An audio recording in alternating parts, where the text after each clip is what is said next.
Spiritual gumbo. And we're going to call this one the coming home. And you just have to understand, this is a difficult, long story I'm trying to break down. And at no point do I ever want to try to demean the holiness or the divinity of what's taking place. But I have to put a base human instance as to what happens. I appreciate all people. I feel that if you have professed at anything in your life and have become affluent at it, yay, great at it, then that is your thing to do. As awkward as it's going to sound, only by picking up the scripture and going through what I've gone through this journey do I understand that this is what I'm actually meant to do. I just don't want anything for it. So don't ever try that. I mean that with all earnest sincerity. For some odd reason, I understand what I'm reading, and other people don't.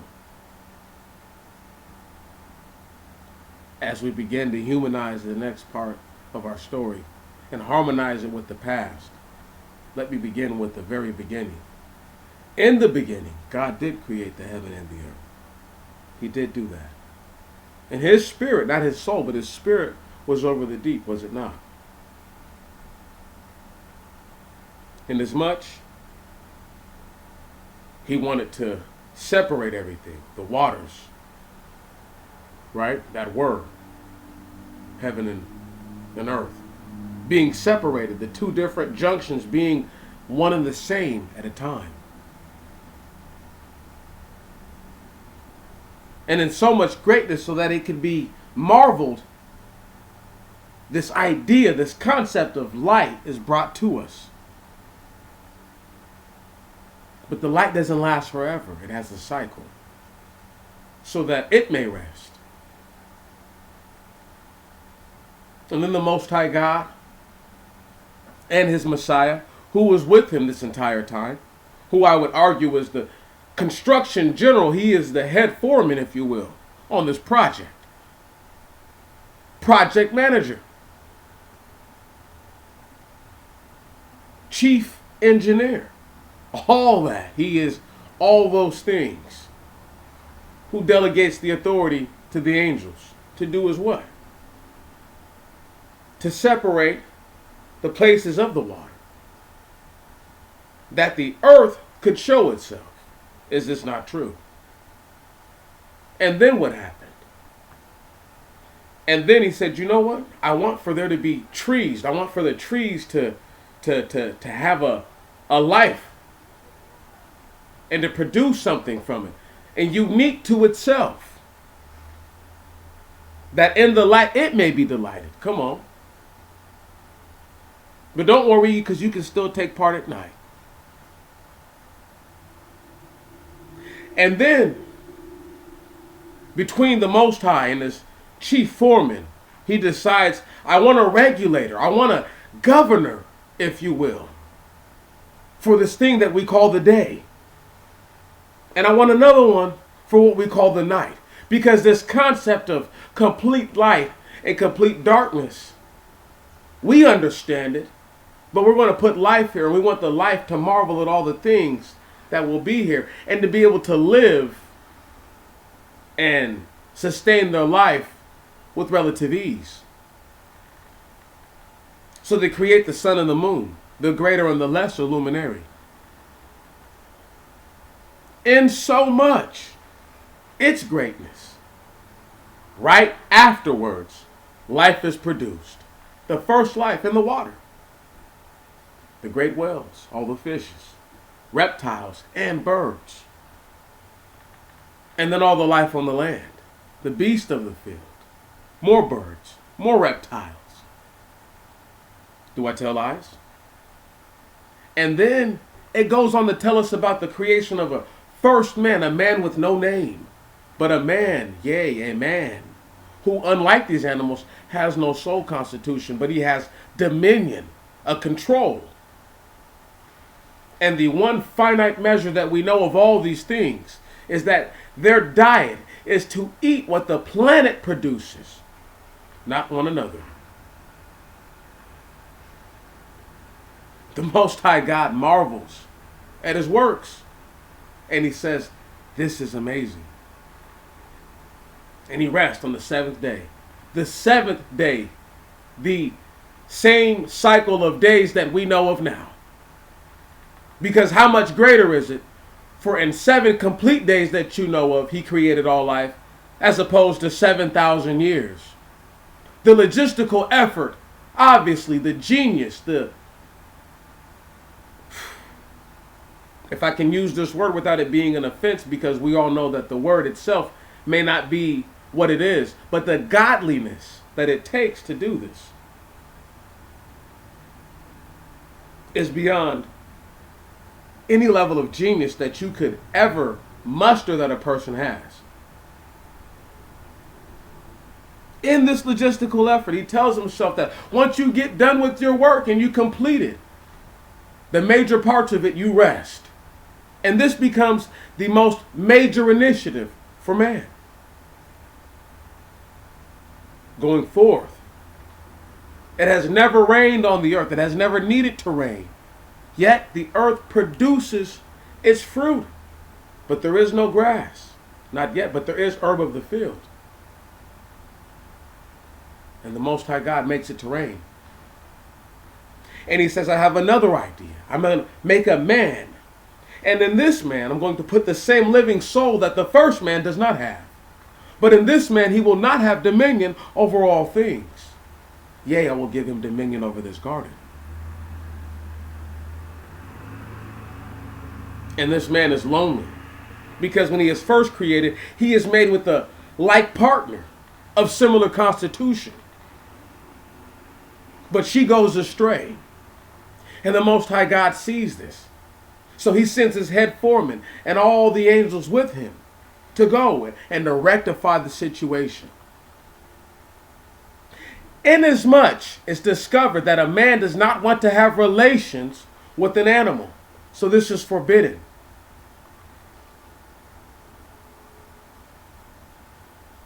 Taken from the man's body himself. Congealed from his very matter. Flesh of his flesh. Right? Bone of my bone. She is cloned, for a lack of a better term, but she is made. And her name, as Adam called her, is Zoe. We later known them as Ish and Isha. But these are other translations. Layman terms as Eve will become her name. But this is only after she is deceived by a brute who is a serpent, who is perceivably the same first woman made with the man in the garden. And this creature deceives the woman. And the man in turn, in his own foolish heart, is deceived as well. Only when visited by, in question now, could be the Messiah. I say the Most High, but it could have been the Messiah. And are found in fault. Cursed above all of them is the serpent, because it is distinguished now. But the man is cursed now to death, and the woman to bring forth child in pain, rendering thought that they had not copulated before this ever took place. Or the idea of copulation may not have even crossed their minds. However, they conceive and make children. And their children's children, going forth, produce one who leaves the earth, for a lack of a better terms, and creates the knowledge that is being used right now that I'm telling you about in tow as I say these things to you. His name is Enoch, who will go past and glide over the first murder, the first act of true inhumane violence that we can ever monitor and know about. And our bloodline. And as I say these things, see, you must understand and appreciate that this is the basis. This is the story.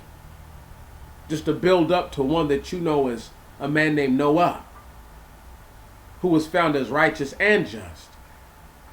And his son Sem, who was found to be blessed after the flood. And through his bloodline, we are now following an effort first made by a man named Abraham, who was later named Abraham, by this otherworldly being who has told him that he will come into a land and do what his people has done for thousands of years, since the separation of what we know as Pangaea, or the supercontinent, or the cancellation of the building of the Tower of Confusion, of Babel, as some people like to say. And in this story, we begin to understand that this man is a people, or is of a people, who become hostile towards his brethren, in a sense so as much to make them servantile, because they are made to be servantile. Do you understand?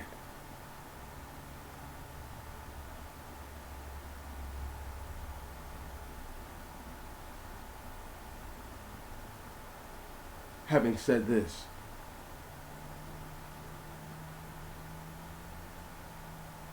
a man produces, and from his loins comes another man, a great man, whose story is overshadowed by the climax of a story that many people don't even understand.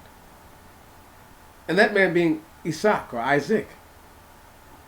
And without being disrespectful to Uncle Ishmael and his struggle, but just to speak about it and to say it, it is something that needs to be known. Now,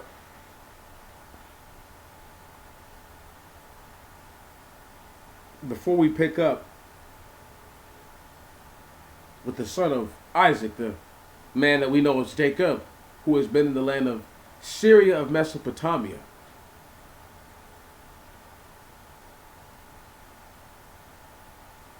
has sojourned there for at least 20 years, has children, none of which's age are made known to us. So there's no actual telling in which the man took these women as wives, other than the time periods that it gives us, but there's no telling in... Never mind. It'll make sense later. However, as we begin to pick up in what is the meat of the story, I have to say all those things to you. If I don't caveat and say that Lot, nephew of Abraham, is the father of the Moabites and Ammonites, I sin against you.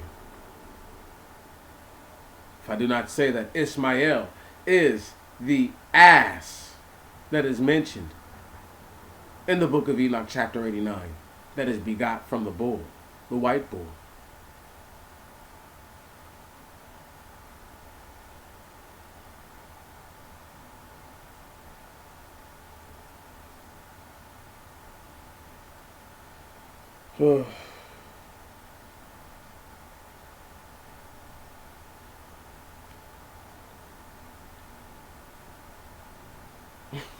It is going to be a struggle, but we will go through this struggle together.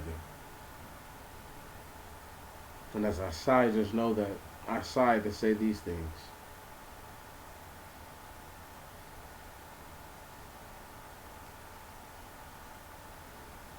Verse 1, chapter 32. And Jacob departed for his journey. If you don't remember, Laban just told us, dude, you got to get the F up out of here. Don't ever come over here again. You're taking my children and my daughters and everything that you wouldn't have nothing without me. In short. And having looked up, he saw the host of God encamped. What? and the angels of God met him. And Jacob said, when he saw them, this is the camp of God. And he called the name of that place encampments. Stop right there.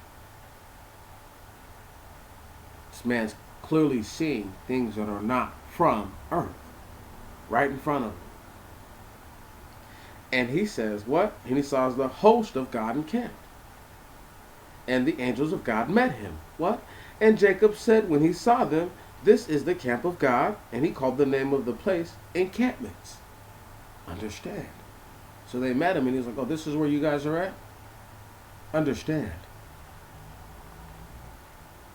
A lot more is going, there's a physical, tangible effort that takes place to make things happen and for things to have happened. Verse 3. And Jacob sent messengers before him to Esau his brother, to the land of Seir, to the country of Edom. And he charged them, saying, thus shall you say to the Lord, to my lord Esau, thus saith thy servant Jacob, I have sojourned with Laban, and tarried until now.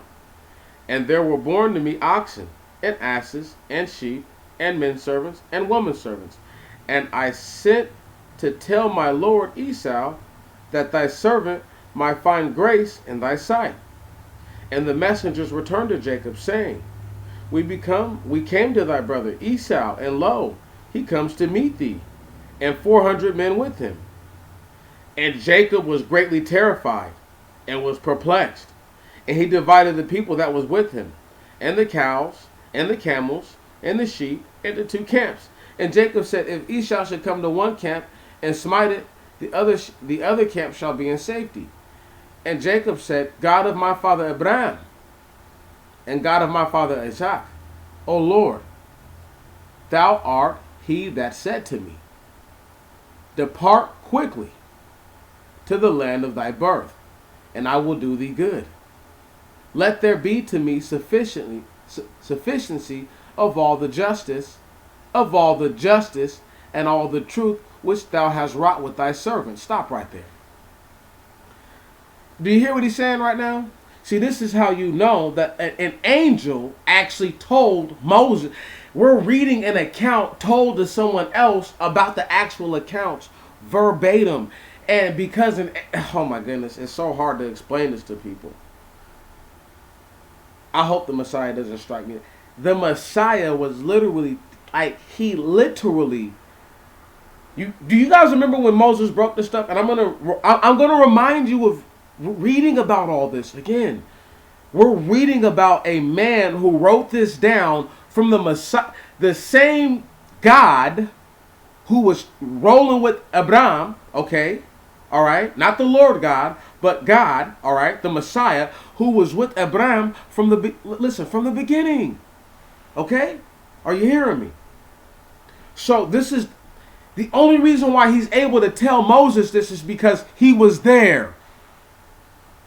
That's the reason why it's so in depth to the muscle. And there's a reason why these first 5 books seem so different from the other books outside. No matter how you get into it with the books of the prophet, there's a reason why these books are so different. And it's because he, in so many words, even when he was working with the prophets to do what he done with them, he was way more involved now than at any other time. Let's just say it like that. Now let's just go ahead and keep. And look. With Esau, he says Esau has 400 men, right? He's like, terrified is the word. Greatly terrified. And was perplexed. He was like, oh my goodness, it's over. Can you dig it? 400 men? That's it. That's like, he's like, as well trained as I know I am, he's like, this guy's way better. He's like, if he trained him, it's done.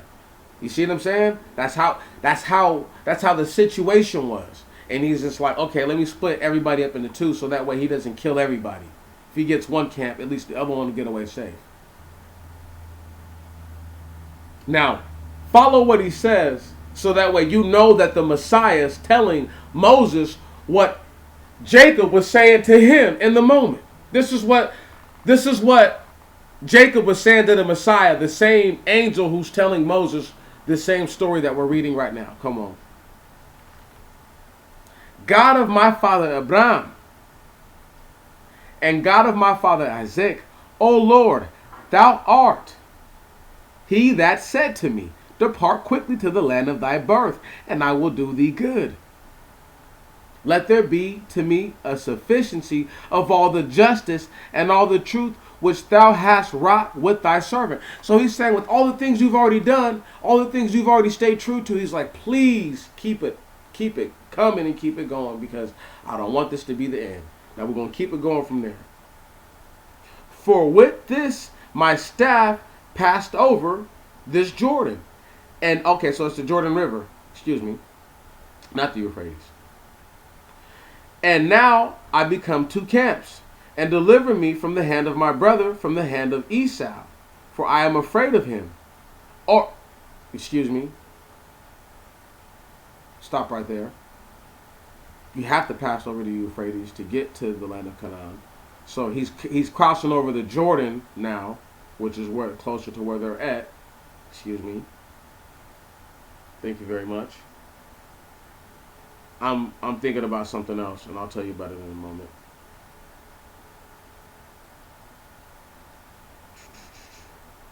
For with this my staff I passed over this Jordan, and now I become two camps.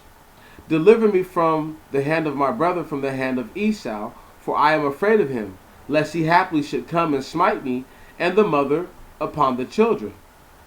But thou saidest, I will do thee good, and I will make thy seed as the sand of the sea, which shall not be numbered for multitude. And he slept there that night, and took the gifts which he carried with him, and sent out to Esau his brother 200 she-goats, 20 he-goats, 200 sheep, 20 rams, he-goats, 20 rams, there we go, milch camels, there we go, and their foals, 30, 40 keen, 10 bulls, 20 asses, and 10 colts. Stop right there. So, I don't know what a milch camels is, but I'm going to look that up. It could say milk. I mean, it's spelled like milk camels. So I'll look up what a MICLH camel is. Milk or milch camels, and their foals. So I'm guessing that's the babies. 30 and 40 keen, which are the number of them. 10 bulls, 20 asses, and 10 colts, which are pretty much young horses. And he gave them to his servants. Each drove apart. And he said to his servants, go on before me, and put a space between drove and drove. So he's saying, like, look, don't all of y'all go at once to this dude. One of y'all who has this, go. One of y'all who has that, go. So pretty much, if he's going to do something, hopefully you can see it and try to turn back. He's pretty much trying to, like, plan out if this dude does something. Now look, about the river part. I don't want to go back too far, but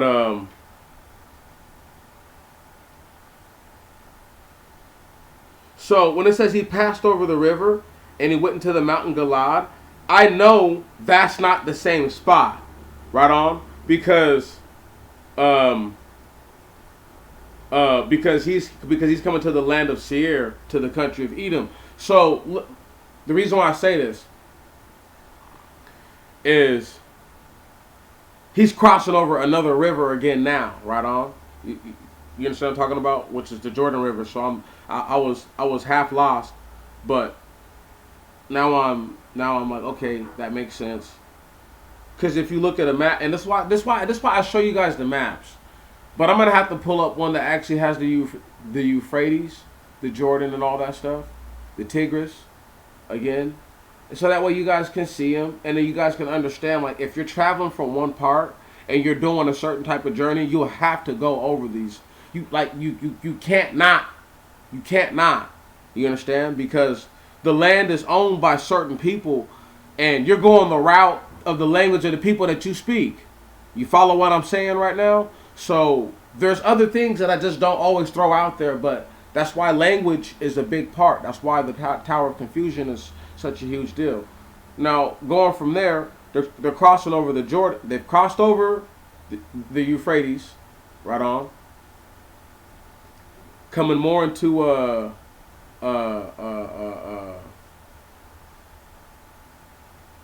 daggone Quran, which because coming from Quran, you go into their old homeland, the old homeland, which is supposed to be but there's no there's no true indication that is the actual true homeland of the Chaldeans. I would consider it Babylonia because they used to, like I said, ransack Babylonia. But we'll go back. Once again, these are things that we'll discuss and we'll dispute at another time. Having said that, because there's a whole lot of information to try to impart unto a person at one time. Having said all these things, Jacob crosses over not one but two rivers, if I'm not mistaken.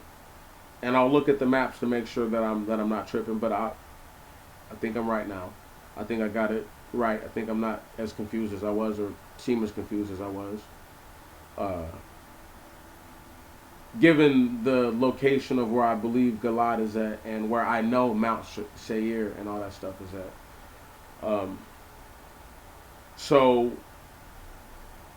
I mean, first off, let's go ahead and give a round of applause to the logistical effort that it takes to get your children, the camels, everything you own over these rivers. It takes a lot of skill. It takes a lot of know-how. Outside of that, let's talk about the fact that he's deathly afraid of his brother, and how he thinks he's going to stymie this assault is that if I send enough of these things, it'll take them so much time to kill the messenger.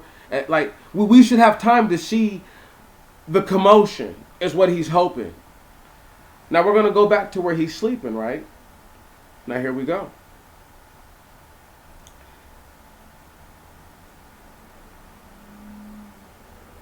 Verse 19.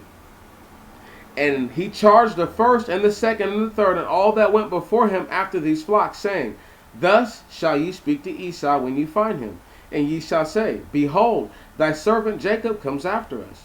For he has said, I will propitiate his countenance with the gifts going before his presence, and afterwards, and I will behold his face, for peradventure he will accept me. So what he's trying to say is that Jacob is coming after us, and Jacob comes with all these gifts. I come bearing gifts, in short. Bang. Verse 21. So the presence went on before him, but he himself lodged that night in the camp. And he rose up in that night, and took his 2 wives, and his 2 servant maids, and his 11 children, and crossed over the ford of Jabbok, and took them, and passed over the torrent, and brought over all his possessions. And Jacob was left alone. Stop right there. One of the most important instances ever in Jacob's whole life takes place right now. Listen to this. And the man wrestled with him till the morning. And he saw that he prevailed not against him. He, being the man that wrestled against Jacob, didn't prevail against Jacob. And he touched the broad part of his thigh, the open part of his thigh. And the broad part of Jacob's thigh was benumbed in his wrestling with him. And he said to him, Let me go, for the day has dawned. But he said, I will not let thee go, except thou bless me. And he said to him, What is thy name? And he answered, Jacob. And he said to him, Thy name shall no longer be Jacob, but Israel shall be thy name. For thou hast prevailed with God, and shall be mighty with men. Stop right there. Do you know who he was wrestling with? Take a guess. Take a guess. If he was really that dude that came back like they claim he did, he used to be a carpenter. That's your only hint.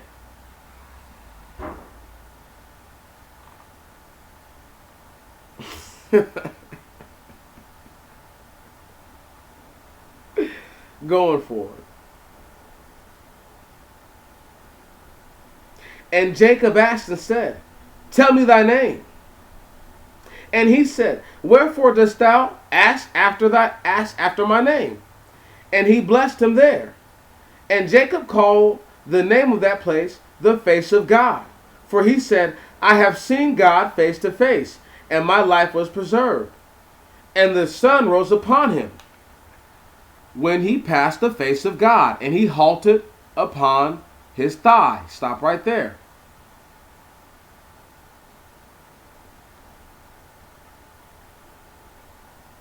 This man wrestled with the Messiah. The Messiah touched his thigh, messed his thigh up forever.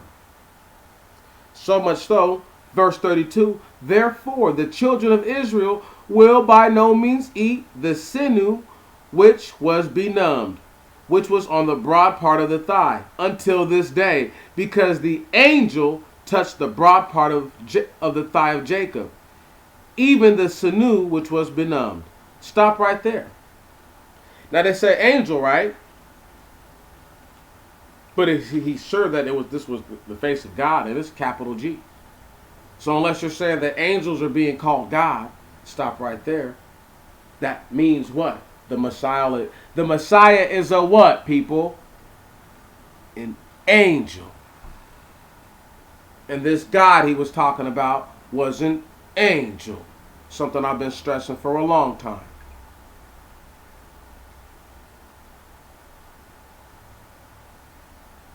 You know what? I think that's good. Spiritual Gumbo, out.